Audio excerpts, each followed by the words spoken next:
Cell organelles अब हम यहाँ पे स्टार्ट करने जा रहे हैं। बहुत इंपॉर्टेंट है भाई, सेल ऑर्गेनेलीज पढ़ना बहुत इंपॉर्टेंट है, बहुत ही ट्रेंडिंग टॉपिक है, जहां से आपके क्वेश्चंस जो है वो डायरेक्टली आपको देखने के लिए मिलेंगे। ठीक है, सेल ऑर्गेनेलीज का मतलब क्या होता है? सेल ऑर्गेनेलीज का मतलब है सेल के अंदर मिलने वाले कंपार्टमेंट्स। ठीक है, compartments inside the cell, cell के अंदर जो छोटे छोटे कंपार्टमेंट प्रेजेंट होते हैं उन्हीं को हम क्या कहते हैं? सेल ऑर्गेनेलीज कहते हैं। और जो सेल ऑर्गेनेलीज होते हैं ये कहां प्रेजेंट होते हैं? They are present in cytoplasm, cell का जो फ्लूइड होता है ये उसमें प्रेजेंट होते हैं। ठीक है, अब यहाँ पे अगर हम बात करें सेल ऑर्गेनेलीज की, किसकी बात करें? सेल ऑर्गेनेलीज की। तो सेल ऑर्गेनेलीज जो होते हैं वो दो टाइप के होते हैं। कितने टाइप के होते हैं? दो टाइप के।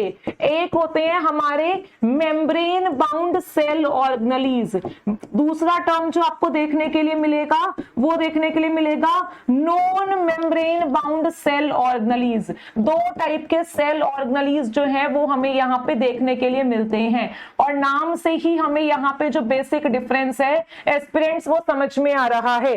ऐसा सेल ऑर्गेनेली जिसके खुद के पास उसकी मेम्ब्रेन है वो हमारा मेम्ब्रेन बाउंड सेल ऑर्गेनेली कहलाता है। यानी कि cell organelle having its own membrane, having its own membrane, जिसके पास अपनी खुद की मेम्ब्रेन है वो मेम्ब्रेन बाउंड सेल ऑर्गेनेली कहलाता है। और ये जो मेम्ब्रेन होती है ये भी हमारी लिपिड बाइलेयर से बनी हुई होती है, जस्ट लाइक प्लाज्मा मेम्ब्रेन। ये जो हमारी मेम्ब्रेन होती है ना यहाँ पे ऑर्गेनेलीज की, ये भी लिपिड बाइलेयर से बनी होती है जैसे कि प्लाज्मा मेम्ब्रेन। और non membrane bound cell organelle मतलब दैट डू नॉट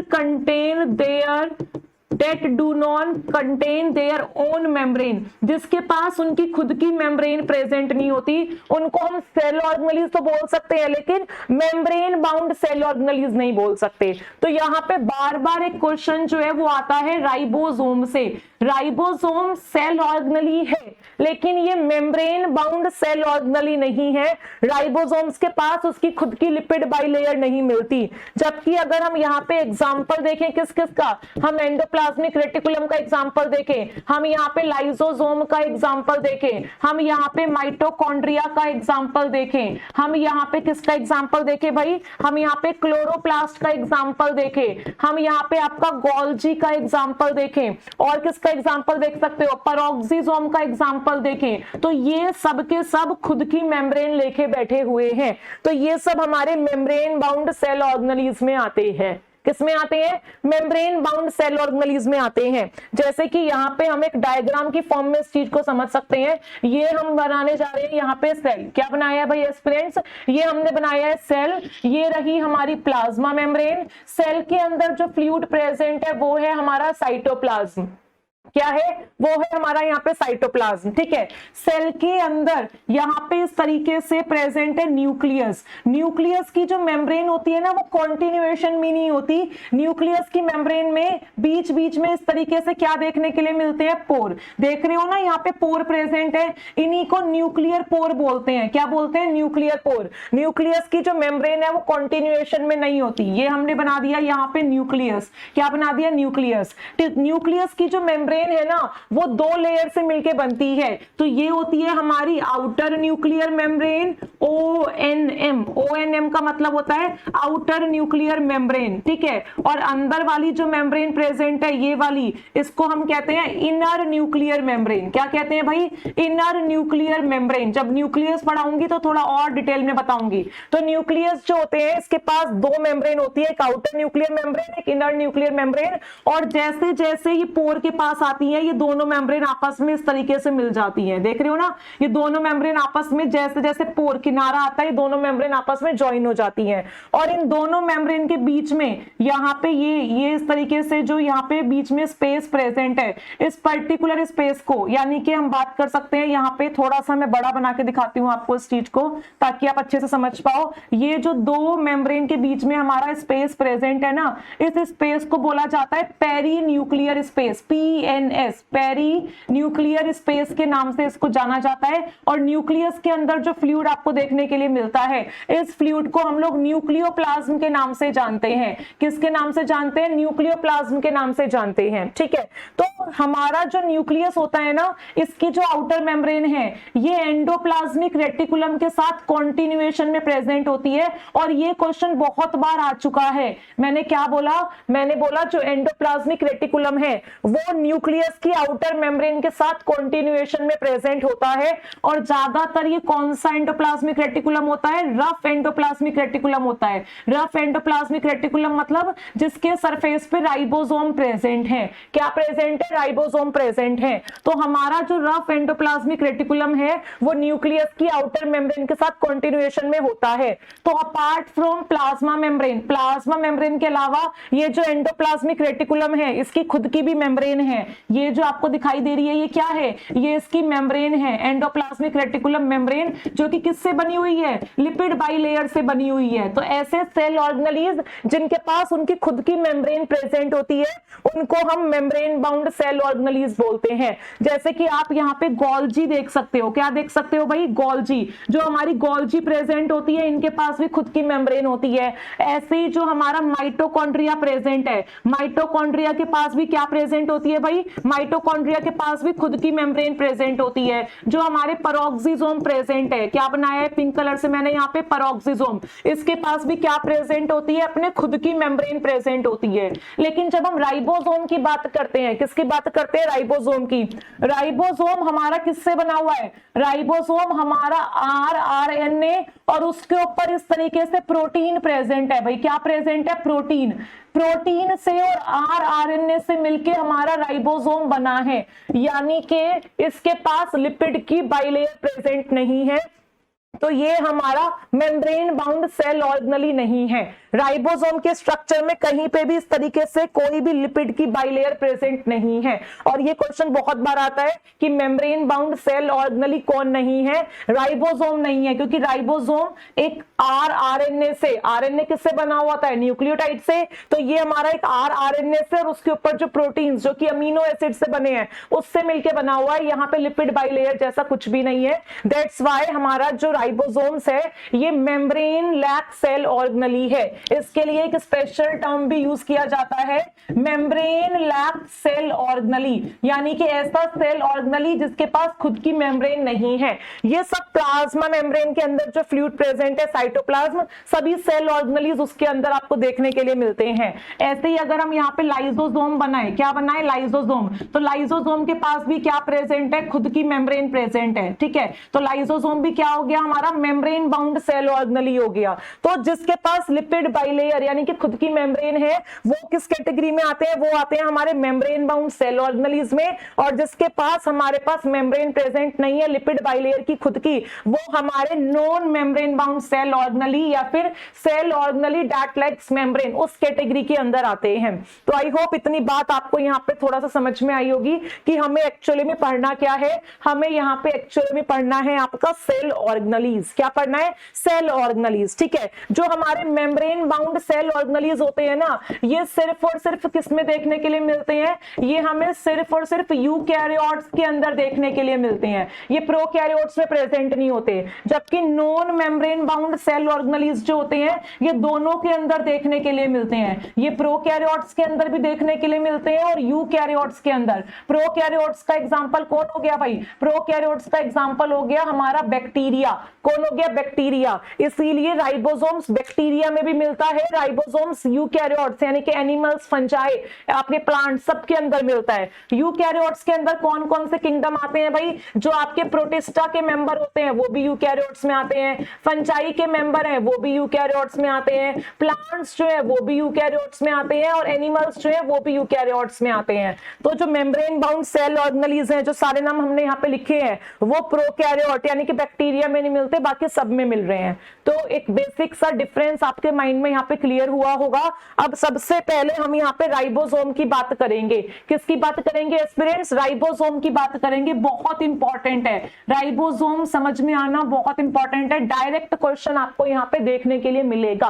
किससे देखने के लिए मिलेगा एस्पिरेंट्स? आपको राइबोसोम से। राइबोसोम बहुत ही खूबसूरत सा छोटा सा हमारा सेल ऑर्गेनेली है, लेकिन इसके पास खुद की मेम्ब्रेन नहीं है। यानी कि हम क्या बोलेंगे, ये कैसा सेल ऑर्गेनेली है? Cell organelle that lacks its own membrane. ये ऐसा सेल ऑर्गेनेली है जिसके पास इसकी खुद की मेम्ब्रेन नहीं है। और मेम्ब्रेन से हमारा मतलब किससे है? मेम्ब्रेन से हमारा मतलब है लिपिड बाइलेयर से। बार बार इस वर्ड को मैं आपके सामने हाईलाइट कर रही हूं ताकि आपको पता चले कि जो ऑर्गेनेलीज की मेम्ब्रेन होती है ये भी प्लाज्मा मेम्ब्रेन की तरह लिपिड बाइलेयर से ही बनी होती हैं। किससे बनी होती हैं फ्रेंड्स? लिपिड बाइलेयर से ही बनी होती हैं। तो राइबोसोम की अगर हम बात करें, राइबोसोम किस किस से मिलके बना है? What are the components of ribosome? Ribosome किस किस से मिलके बना हुआ है?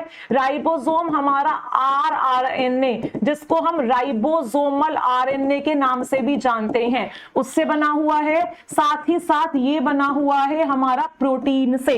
किससे बना हुआ है भाई? प्रोटीन से बना हुआ है। ठीक है, तो हमने यहाँ पे अगर आरएनए की हम फुल फॉर्म बताएं तो आरएनए की फुल फॉर्म क्या होती है? Ribo nucleic acid. भाई आरएनए की फुल फॉर्म यही तो होती है, राइबो न्यूक्लिक एसिड। तो क्योंकि राइबोसोम के अंदर राइबो न्यूक्लिक एसिड यानी आरएनए भी प्रेजेंट है और प्रोटीन भी प्रेजेंट है, इसी रीजन से राइबोसोम्स को हम क्या कहते हैं? हम लिख देते हैं एक स्पेशल सा नाम, ribosomes are also known as ribonucleoproteins. क्या कहा जाता है इनको? राइबोन्यूक्लियोप्रोटीन कहा जाता है। राइबोन्यूक्लियोप्रोटीन में से जो राइबोन्यूक्लियो वर्ड है ये हमने आरएनए का चुराया है, और प्रोटीन वर्ड का मतलब क्या है कि ये किससे बना हुआ है? प्रोटीन से बना हुआ है। इसीलिए ribosomes are known as ribonucleoproteins. क्या बोलते हैं इनको?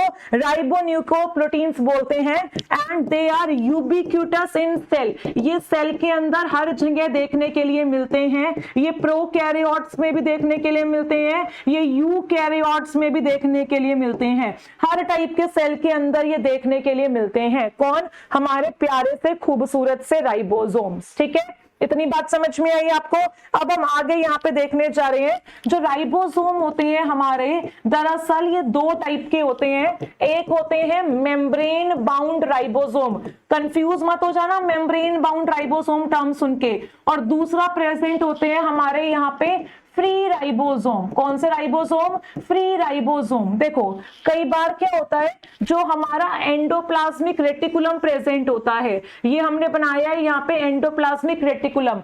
एंडोप्लाज्मिक रेटिकुलम के सरफेस के ऊपर राइबोसोम जाके इस तरीके से बाउंड हो जाते हैं। ये राइबोसोम जो है किसके ऊपर जाके बाउंड हो गए भाई? एंडोप्लाज्मिक रेटिकुलम की मेम्ब्रेन से। This is the ER membrane, endoplasmic reticulum membrane. तो ऐसे राइबोसोम जो किसी सेल ऑर्गेनेली जो कि एंडोप्लाज्मिक रेटिकुलम होता है, जो उसकी मेम्ब्रेन से जाके बाउंड होते हैं, उनको मेम्ब्रेन बाउंड राइबोसोम बोलते हैं। तो ये मत समझना कि राइबोसोम के पास मेम्ब्रेन आ गई, नो, किसी और सेल ऑर्गेनेली के मेम्ब्रेन पे जाके ये बाउंड हो गए, इसीलिए इनको हमने मेम्ब्रेन बाउंड राइबोसोम बोला। तो ये जो यहाँ पे हमने बनाया है वो क्या बनाया है? Membrane bound ribosome. ठीक है, यानी हम क्या बोलेंगे? हम बोलेंगे ribosome that attaches with the membrane of endoplasmic reticulum. ऐसे राइबोसोम जो ईआर की मेम्ब्रेन से जुड़ते हैं उनको हम यहाँ पे मेम्ब्रेन बाउंड राइबोसोम बोलते हैं। और क्योंकि ये ईआर की मेम्ब्रेन से जब अटैच होते हैं तो उसका जो सरफेस है वो रफ बना देते हैं, उसकी स्मूथनेस डिस्ट्रॉय कर देते हैं, क्योंकि जहां मन आया वहां आके बाउंड हो गए तो ईआर का जो सरफेस है वो क्या हो जाता है? रफ। इसीलिए ऐसे एंडोप्लाज्मिक रेटिकुलम को रफ एंडोप्लाज्मिक रेटिकुलम के नाम से जाना जाता है। एंडोप्लाज्मिक रेटिकुलम दो टाइप के होते हैं, आगे हम पढ़ेंगे, स्मूथ एंड रफ। तो जिनके पास राइबोसोम आके इस तरीके से अटैच हो जाते हैं, बाउंड हो जाते हैं, उनका सरफेस क्या हो जाता है? उनका सरफेस रफ हो जाता है, इसीलिए उनको हम रफ एंडोप्लाज्मिक रेटिकुलम के नाम से जानते हैं। ठीक है, जबकि फ्री राइबोसोम का मतलब क्या होता है? What do you mean by free ribosome? Free ribosome मतलब ऐसे राइबोसोम जो किसी की मेम्ब्रेन से नहीं जुड़े हुए, ribosomes that are not bound to any membrane, जो किसी की मेम्ब्रेन से बाउंड नहीं है, उनको हम यहाँ पे फ्री राइबोसोम्स बोलते हैं। जैसे कि ये हमारा सेल है, सेल के अंदर हमारे पास साइटोप्लाज्म है, साइटोप्लाज्म के अंदर हम देखते हैं कुछ इस तरीके से हमारे पास फ्री क्या प्रेजेंट है, हमारे पास फ्री राइबोसोम प्रेजेंट है, यानी कि ये किसी की भी मेम्ब्रेन से क्या नहीं है, बाउंड नहीं है। तो ये हमारे किसके अंदर आते हैं, ये हमारे फ्री राइबोसोम्स के अंदर आते हैं। तो फ्री राइबोसोम्स के अंदर हम क्या एग्जांपल लिखेंगे, साइटोप्लाज्मिक फ्री राइबोसोम्स, ऐसे राइबोसोम्स जो साइटोप्लाज्म में फ्री मिलते हैं। आपको पता होगा क्लोरोप्लास्ट के स्ट्रोमा में भी राइबोसोम्स मिलते हैं और वो भी किसी की मेम्ब्रेन से बाउंड नहीं होते। तो यहाँ पे जो स्ट्रोमा के अंदर राइबोसोम्स मिलते हैं वो भी क्या होते हैं, हमारे फ्री राइबोसोम्स होते हैं। ऐसे ही माइटोकॉन्ड्रिया की मैट्रिक्स के अंदर जो राइबोसोम मिलते हैं वो भी हमारे फ्री राइबोसोम के अंदर आते हैं। किसके अंदर आते हैं, फ्री राइबोसोम के अंदर आते हैं। तो there are two type of ribosomes, membrane bound ribosomes और फ्री राइबोसोम्स। और इसको हम एक डायग्राम बना के समझ सकते हैं। ये सपोज यहाँ पे हमने सेल बनाया, सेल में यहाँ इस तरीके से हम क्या दिखाने जा रहे हैं भाई, ये हम यहाँ पे न्यूक्लियस दिखाने जा रहे हैं, ठीक है। और इस तरीके से यहाँ पे हमारे पास क्या प्रेजेंट है, ये हमारे पास प्रेजेंट है सपोज RER, क्या प्रेजेंट है, RER, ठीक है। यहाँ हमने बना दिया है भाई इस तरीके से आपका माइटोकॉन्ड्रिया, क्या बना दिया है, माइटोकॉन्ड्रिया। और ये रहा हमारा आपका क्लोरोप्लास्ट, क्या है, क्लोरोप्लास्ट।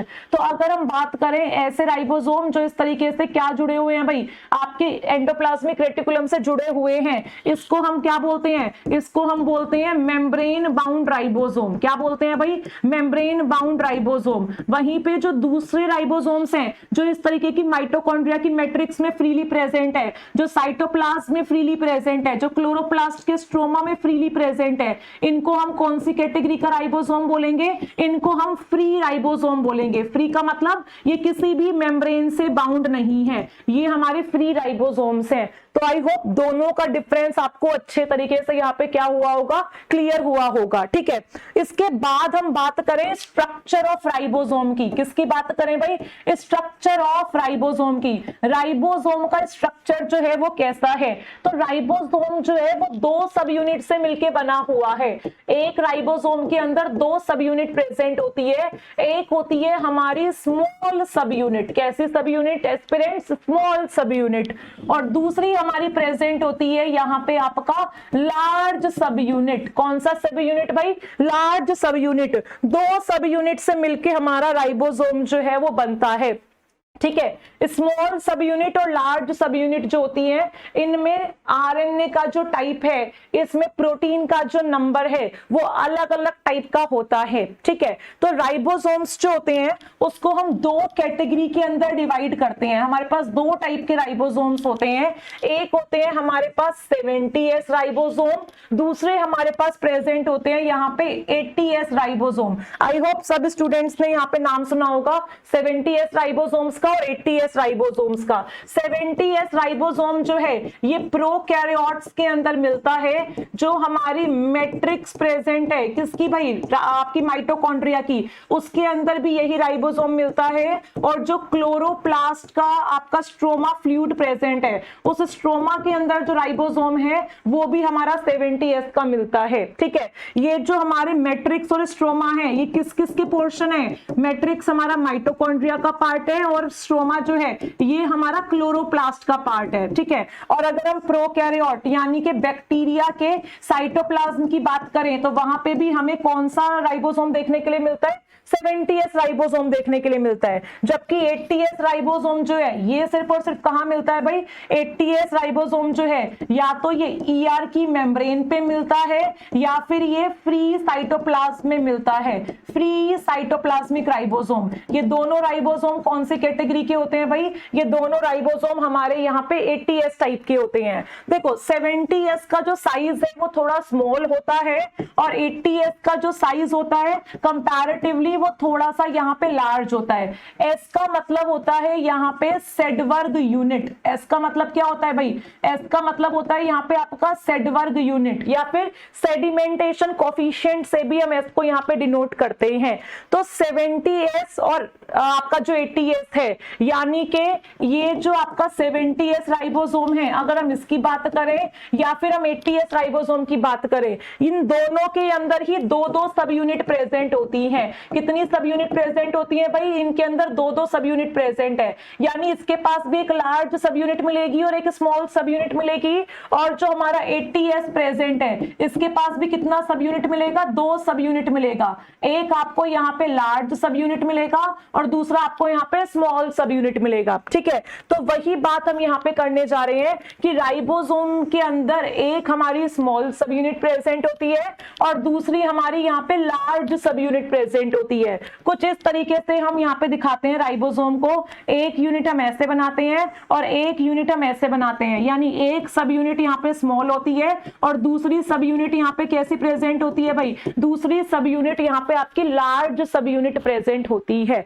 ठीक है, तो यहाँ पे हम दो तरीके के राइबोसोम जो है वो बना सकते हैं। एक हम 70S बना सकते हैं, दूसरा हम यहाँ पे 80S बना सकते हैं। दोनों के स्ट्रक्चर में ही एक एक सब यूनिट जो है वो कैसी प्रेजेंट होगी? स्मॉल, और एक एक सब यूनिट जो है वो कैसी प्रेजेंट होगी? आपकी यहाँ पे लार्ज सब यूनिट प्रेजेंट होगी। अगर हम बात करें यहाँ पे 80S राइबोसोम की, 80S राइबोसोम में जो स्मॉल सब यूनिट होती है इसका नाम होता है 40S। क्या नाम होता है? 40S। और जो लार्ज सब यूनिट होती है उसका नाम होता है 60S। तो तुम ये मत सोचना कि 60 + 40 100 हो गया तो ये 100S है, नहीं। यहाँ पे हमें कंडेंसेशन यानी कि एडिशन नहीं करना होता, हम यहाँ पे सेडिमेंटिंग कोफिशिएंट निकाल के नाम रखते हैं। तो 60 और 40 को जब हम कैलकुलेट करते हैं तो हमारा जो वेट आता है वो 80 आता है, इसीलिए हम यहाँ पे 80S रखते हैं नाम। क्या रखते हैं? 80S। तो हमें यहाँ पे 60 और 40 को सिंपली ऐड ऑन करके 100S नाम नहीं रखना है, हमने सेडिमेंटिंग कोफिशिएंट के बेसिस पे उसका नाम 80S रखा है। तो जो हमारा 80S आपका राइबोसोम प्रेजेंट है, उस 80S राइबोसोम के अंदर स्मॉल सब यूनिट का नाम 40S है और लार्ज सब यूनिट का जो नाम है वो हमारा यहाँ पे क्या है भाई? 60S है। जबकि 70S के अंदर जो स्मॉल सब यूनिट है उसका नाम 30S है और लार्ज सब यूनिट का नाम क्या है हमारा यहाँ पे? 50S। तो कई बार स्टूडेंट कंफ्यूज हो जाते हैं, 50 + 30 और इसको 80S समझ लेते हैं। नहीं, 50 30 से 70S बना है, 40 और 60 से हमारा यहाँ पे 80S राइबोसोम बना है। क्या बना है भाई? 80S राइबोसोम जो है वो बना है। तो आई होप इतनी बात आप सबको यहाँ पे क्लियर हुई होगी।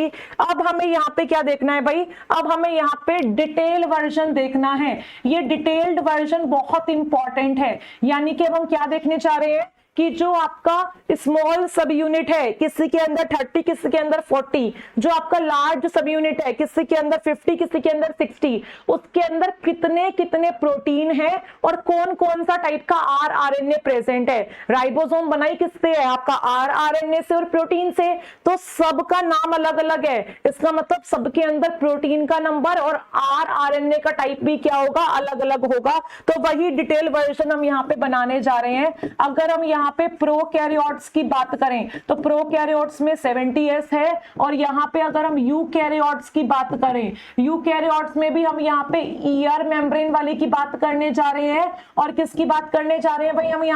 हम यहाँ पे बात करने जा रहे हैं प्री साइटोप्लाज्मिक राइबोसोम की, ना कि हम मैट्रिक्स और स्ट्रोमा की बात करने जा रहे हैं। तो यहाँ हमारा 80S प्रेजेंट है और यहाँ हमारा 70S प्रेजेंट है। इन दोनों के बीच का जो डिफरेंस है, जो बेसिक डिफरेंस है, वो अब हम यहाँ पे देखने जा रहे हैं। ठीक है, और एक तरफ हम इनकी प्रॉपर्टीज लिखेंगे। क्या लिखेंगे एस्पिरेंट्स? प्रॉपर्टी, कि किस प्रॉपर्टी के बेसिस पे हम इनको क्या करने जा रहे हैं? डिफरेंशिएट करने जा रहे हैं। ठीक है, तो सबसे पहले हम यहाँ पे स्मॉल सब यूनिट का साइज मेंशन करने जा रहे हैं। किसका साइज मेंशन करने जा रहे हैं? स्मॉल सब यूनिट का। 70S के अंदर जो स्मॉल सब यूनिट है वो है 30S और इनके पास जो स्मॉल सब यूनिट प्रेजेंट है वो प्रेजेंट है 40S। कौन सी प्रेजेंट है भाई? वो प्रेजेंट है इनके पास 40S। ठीक है, कितना नंबर ऑफ प्रोटीन मिलता है स्मॉल सब यूनिट में, ये बात हमें पता होनी चाहिए। साथ ही साथ RNA का साइज क्या है ये हमें पता होना चाहिए। RNA का साइज हम नंबर ऑफ बेसिस देख के निकाल रहे हैं भाई। बेसिस से ही तो आपका बनता है ना DNA और RNA, तो नंबर ऑफ बेसिस पे हम यहाँ पे आरएनए का जो साइज है वो डिसाइड करने जा रहे हैं। तो first of all we were discuss about the number of protein. Number of protein इसके पास अप्रोक्सीमेटली 21 है और इसके पास अप्रोक्सीमेटली 30 है। यहाँ पे आरएनए का साइज देखें तो इनके पास 16S आरएनए प्रेजेंट है जिसमें आपके 1500 बेसिस प्रेजेंट है और यहाँ पे आपका 18S आरएनए प्रेजेंट है जिसमें 20 बेसिस जो है वो प्रेजेंट है। ठीक है, सिमिलरली अब हम यहाँ पे किसका इंफॉर्मेशन लिखेंगे भाई, लार्ज सब यूनिट का। तो लार्ज सब यूनिट भी किससे बनी हुई होगी, हम बोलेंगे लार्ज सब यूनिट भी आपकी प्रोटीन से बनी हुई होगी और आपका बनी हुई होगी आरएनए साइज से। किससे बना होगा, आरएनए साइज से। और ब्रैकेट में हम लिखने जा रहे हैं नंबर ऑफ बेसिस। क्या लिखने जा रहे हैं एस्पिरेंट्स, नंबर ऑफ बेसिस। ठीक है, तो यहाँ पे लार्ज सब यूनिट का नाम क्या है भाई, ये आपका 30, तो ये आपका क्या हो जाएगा 50, ये आपका 40, तो ये आपका क्या हो जाएगा 60। नंबर ऑफ प्रोटीन की बात करें, इसके पास अप्रोक्सीमेटली 34 प्रोटीन है, इसके पास अप्रोक्सीमेटली 15 प्रोटीन है। ठीक है, 50 आरएनए यहाँ पे बहुत इंपॉर्टेंट है, इसके पास मिलता है 23S आरएनए जिसमें 2900 बेसिस प्रेजेंट है और इसके पास मिलता है 5S आरएनए जिसमें 120 बेसिस प्रेजेंट है। ठीक है, यहाँ पे अगर हम बात करें इसके पास 20S आरएनए मिलता है जिसमें 4200 क्या प्रेजेंट है भाई, 4200 बेसिस प्रेजेंट है। साथ ही साथ यहाँ पे 5.8S आरएनए मिलता है जिसमें 160 बेसिस प्रेजेंट है और लास्ट में इसके पास भी 5S आरएनए मिलता है जिसमें 120 क्या प्रेजेंट है, बेसिस प्रेजेंट है। तो एक इकलौती चीज है यहाँ पे जो कॉमन है और वो है 5S इसके पास भी प्रेजेंट है जो कि आपके प्रोकैरियोट्स का पार्ट है, 5S इसके पास भी प्रेजेंट है जो कि आपके यूकैरियोट का पार्ट है। तो ये इकलौती चीज प्रोकैरियोट में और यूकैरियोट में कॉमन है, यानी 70S और 80S में क्या है कॉमन, और बाकी जितनी भी चीजें हैं वो सब अलग अलग है। यहाँ 16S है, यहाँ 18 है, यहाँ 23 है, यहाँ 28S और इसके पास 5.8 है, कभी 58 समझ लो। इसके पास 5.8S जो है वो एक्स्ट्रा है और 5S यहाँ पे दोनों के पास क्या प्रेजेंट है भाई, 5S इन दोनों के पास यहाँ पे कॉमन प्रेजेंट है। तो राइबोसोम का फंक्शन क्या होता है, क्या आप में से कोई मुझे बता सकता है राइबोसोम का फंक्शन क्या होता है भाई। राइबोसोम का एक बहुत ही अच्छा फंक्शन है जिसके बिना आप जिंदा नहीं रह सकते और वो है प्रोटीन फॉर्मेशन। यानी कि जब हमारा जो मैसेंजर आरएनए आता है, ये मैसेंजर आरएनए जब राइबोसोम से मिलता है तो राइबोसोम इसके साथ मिलके प्रोटीन बनाता है और इस प्रोसेस को ट्रांसलेशन कहते हैं। क्या कहते हैं, ट्रांसलेशन। यानी कि कुछ इस तरीके से आप समझ सकते हैं, ये हमारे पास सेल प्रेजेंट है, सेल के अंदर ये मिल रहा है हमारे पास यहाँ पे न्यूक्लियस। क्या मिल रहा है भाई, न्यूक्लियस। न्यूक्लियस के पास प्रेजेंट है डीएनए, डीएनए से जब ट्रांसक्रिप्शन हो रहा है तो यहाँ बन रहा है मैसेंजर आरएनए न्यूक्लियस के अंदर। अगर हम यूकैरियोट्स की बात करें तो इनके पास न्यूक्लियर मेम्ब्रेन होती है, तो इनका जो ट्रांसक्रिप्शन होता है वो न्यूक्लियस के अंदर होता है। तो ये एमआरएनए आता है साइटोप्लाज्म में। कहाँ आता है, साइटोप्लाज्म में। ये आ गया मैसेंजर आरएनए और जब इस मैसेंजर आरएनए को राइबोसोम मिल जाते हैं तो ये मिलके आपस में ट्रांसलेशन करके बनाते हैं प्रोटीन। क्या बनाते हैं, प्रोटीन। तो ट्रांसलेशन का जो प्रोसेस है, चाहे यूकैरियोट हो या प्रोकैरियोट हो, ट्रांसलेशन का प्रोसेस सबके अंदर ही साइटोप्लाज्म में होता है। किसमें होता है, साइटोप्लाज्म में होता है। जबकि यहीं पे सेम सिनेरियो अगर हम इमेजिन करें किसी बैक्टीरिया का, भाई किसका इमेजिन करें, बैक्टीरिया का, यानी कि प्रोकैरियोट का। तो प्रोकैरियोट का तो जो न्यूक्लियस होता है उसके पास कोई मेम्ब्रेन नहीं होती, न्यूक्लियोइड प्रेजेंट होता है वहां। तो उनका जो इस तरीके से जेनेटिक मटेरियल है वो पड़ा हुआ है। ठीक है, यानी ये प्रेजेंट है उनका डीएनए। इस डीएनए से ट्रांसक्रिप्शन करके ये साइटोप्लाज्म में क्या बनाते हैं, एमआरएनए। और इस एमआरएनए को जब हम राइबोसोम दे देते हैं, क्या दे देते हैं, राइबोसोम, तो यहाँ पे बन जाता है प्रोटीन। क्या बन जाता है भाई, प्रोटीन। यानी कि ट्रांसलेशन का प्रोसेस चाहे यूकैरियोट हो चाहे प्रोकैरियोट हो, दोनों के ही साइटोप्लाज्म में होता है। कहाँ होता है, साइटोप्लाज्म में। लेकिन आपके जो प्रोकैरियोट प्रेजेंट है इनमें ट्रांसक्रिप्शन भी कहाँ हो रहा है, साइटोप्लाज्म में। जबकि यहाँ पे जो ट्रांसक्रिप्शन आप देख रहे हो ये किसके अंदर देख रहे हो, न्यूक्लियस के अंदर। किसके अंदर देख रहे हो, न्यूक्लियस के अंदर। ऐसे ही डीएनए से डीएनए बनना यानी कि रेप्लिकेशन इनका न्यूक्लियस में होता है और इनका तो सब कुछ ही साइटोप्लाज्म में होता है क्योंकि इनके पास न्यूक्लियर एनवेलप ही नहीं है। ठीक है, तो आई होप इतनी बात आप सभी एस्पिरेंट्स को समझ में आई होगी राइबोसोम के बारे में कि राइबोसोम सेल ऑर्गेनली हमारा यहाँ पे कितना ज्यादा इंपॉर्टेंट है। यस, चले आगे, इतनी बात क्लियर है। एट लास्ट हमें यहाँ पे क्या पता होना चाहिए भाई, हमें यहाँ पे चलो पहले इतना नोट करना स्टार्ट करो, इतना नोट करना स्टार्ट करो। एक और वैसे इंपॉर्टेंट चीज है छोटी सी, वो है कि कौन बनाता है आरएनए को, दैट इज आरएनए पॉलीमरेज। यहाँ पे आरएनए पॉलीमरेज की जो बातें हैं वो भी बहुत इंपॉर्टेंट है। कोई गैस कर सकता है कि डीएनए से ही आरएनए बनता है, राइट? मैंने क्या बोला यहाँ पे, एक छोटी सी बात जो लास्ट में आपको पता होनी चाहिए जिससे आपका डायरेक्ट क्वेश्चन यहाँ बन सकता है, और वो छोटी सी बात क्या है जरा देखते हैं स्टूडेंट, सबका फोकस सामने होना चाहिए। ये देखो भाई, ये हमारे पास प्रेजेंट है आपका डीएनए। क्या है? डीएनए। देखो फॉर्मिंग एंजाइम कौन है, जरा समझते हैं इस चीज को। फॉर्मिंग एंजाइम हमेशा होता है पॉलीमरेज। कौन होता है? पॉलीमरेज। ठीक है, नाम कैसे रखते हैं जरा देखते हैं। हमने बोला हमें डीएनए से आरएनए बनाना है। क्या बनाना है? डीएनए से आरएनए बनाना है। तो जाहिर सी बात है जो बन रहा होता है उसके नाम को हम पॉलीमरेज के आगे लगा देते हैं। यानी कि फॉर्मिंग एंजाइम कौन है? पॉलीमरेज। और बन कौन रहा है? बन रहा है हमारा यहाँ पे आरएनए। तो हम लिख देंगे आरएनए पॉलीमरेज। क्या लिख देंगे? RNA polymerase. वहीं पे अगर हमारे पास यहाँ पे डीएनए प्रेजेंट है और हम डीएनए से क्या बना रहे हैं? डीएनए बना रहे हैं, तो क्योंकि हम कुछ बना रहे हैं तो पॉलीमरेज तो आएगा ही। और क्या बना रहे हैं? प्रोडक्ट क्या है उसको लिख दो, हम डीएनए बना रहे हैं, डीएनए पॉलीमरेज। ठीक है, लेकिन ये जो प्रोडक्ट है ये किस पे डिपेंडेंट होके बना रहे हो? हमने बोला हम आरएनए डीएनए पे डिपेंडेंट होके बना रहे हैं, तो इसका पूरा नाम पड़ जाता है डीएनए डिपेंडेंट आरएनए पॉलीमरेज। यहाँ पे हमने बोला हम डीएनए बना रहे हैं, डीएनए पॉलीमरेज है, लेकिन डीएनए किस पे डिपेंड होके बना रहे हो? डीएनए पे। इसीलिए इस एंजाइम को हम बोलते हैं डीएनए डिपेंडेंट डीएनए पॉलीमरेज। कई बार हम एक रिवर्स रिएक्शन भी देखते हैं, रिवर्स ट्रांसक्रिप्शन जिसको आप बोलते हो, कि हमारे पास यहाँ पे आरएनए प्रेजेंट है। ठीक है, हम आरएनए से क्या बना रहे होते हैं? हम आरएनए से डीएनए बना रहे होते हैं। तो बना क्या रहे हैं? डीएनए।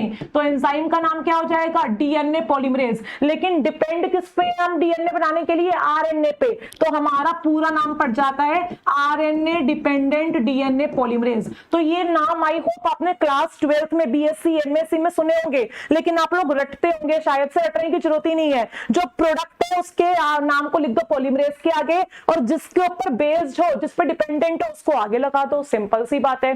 ठीक है, तो यहाँ बेसिकली जो हम आरएनए भी बना रहे हैं, आरएनए 3 टाइप का होता है, एम टाइप का, टी टाइप का और आर टाइप का। तो आप जो भी टाइप का आरएनए बनाते हो वो डीएनए से बनाते हो। तो हमें यहाँ पे आरएनए पॉलीमरेज पता होना चाहिए कि आरएनए यानी कि राइबोसोम को बनाने वाला जो आपका कौन प्रेजेंट है, आरएनए पॉलीमरेज प्रेजेंट है, उसका नंबर क्या है। एनी केसेस एस्पिरेंट्स, कोई भी आंसर देना चाहे तो दे सकता है यहाँ पे। Any cases? Yes, any guesses? यहाँ पे इनका जानना बहुत जरूरी है भाई। ये जो हमारे यूकैरियोट्स है ना, यूकैरियोट्स का आरएनए पॉलीमरेज जानना बहुत इंपॉर्टेंट है, बहुत इंपॉर्टेंट है इनका जानना। देखो भाई, यूकैरियोट्स के अंदर कौन कौन से आपके आरएनए आ रहे हैं? आपका एक तो आ रहा है 18S। कौन आ रहा है? 18S। आपका आ रहा है 28S, आपका आ रहा है 5.8S, और एक आपका आ रहा है यहाँ पे 5S। ठीक है, तो ये जानना बहुत जरूरी है कि यूकैरियोट्स के केस में हम कौन कौन सा आरएनए पॉलीमरेज यूज कर रहे हैं। यूकैरियोट्स में हमारे पास कौन कौन से टाइप के आरएनए प्रेजेंट है? एक हमारे पास 18S प्रेजेंट है, दूसरा हमारे पास क्या प्रेजेंट है भाई? 28S प्रेजेंट है, देन हमारे पास यहाँ पे 5.8S प्रेजेंट है, देन हमारे पास 5S प्रेजेंट है। 18S, 28S और 5.8S, इन सबको आरएनए पॉलीमरेज 1 ट्रांसक्राइब करता है। कौन करता है? RNA polymerase 1। लेकिन पूछा हमसे ज्यादातर 5S का जाता है, क्योंकि 5S एक्सेप्शन है। 5S को आरएनए पॉलीमरेज नंबर 3 जो है ये ट्रांसक्राइब करता है। कौन ट्रांसक्राइब करता है? RNA polymerase 3। तो ये बहुत इंपॉर्टेंट आपका एमसीक्यू जो है वो बनता है कि कई बार आपको पॉलीमरेज का नाम जो है वो पूछा जाता है यूकैरियोट्स के केस में स्पेशली, तो 5s जो है इसको पॉलीमरेज नंबर 3 ट्रांसक्राइब करता है और रिमेनिंग 3 जो प्रेजेंट है इनको आरएनए नंबर फर्स्ट जो है, आरएनए पॉलीमरेज फर्स्ट जो है ये क्या करता है, ट्रांसक्राइब करता है। तो आई होप राइबोसोम आपको अच्छे से क्लियर हुए होंगे और यहां से अब आप घर पे जाके डायरेक्टली अपने क्वेश्चंस की प्रैक्टिस करेंगे। बहुत इंपॉर्टेंट है क्वेश्चन की प्रैक्टिस करना, राइट।